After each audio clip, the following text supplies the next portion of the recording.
ಕಾಣಲಿಲ್ಲ. ನನಗೆ ಎದುರಾಗಿ ನಿಂತ ಆ ನರಕುಣಿಗಳಿಗೆ ಈ ಪ್ರಪಂಚದಲ್ಲಿ ಉಳಿಗಾಲವೇ ಇಲ್ಲ.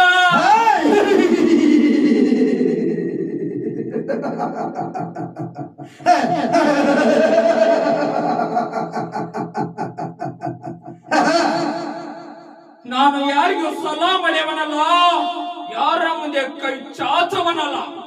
ಬಟ್ ದುಡ್ಡಿನ ದರ್ಪದಿಂದ ಬಡವನ ಮೇಲೆ ದರ್ಪ ತೋರಿಸುವ ಶ್ರೀಮಂತರಿಗೆ ಸವಾಲಾಕಿ, ಅವರು ಅನ್ಯಾಯದ ಕಟ್ಟುವ ಶ್ರೀಮಂತಿಗೆ ಶಿಖರನ್ನು ಸುಟ್ಟಾಕಿ, ಅವರಿಂದ ಕಣ್ಣೀರು ಹಾಕುತ್ತಿರುವ ಬಡ ರೈತರ ಕಣ್ಣೀರು ಹರಿಸಿ, ಅವರಿಗಾದ ಅನ್ಯಾಯಕ್ಕೆ ನ್ಯಾಯ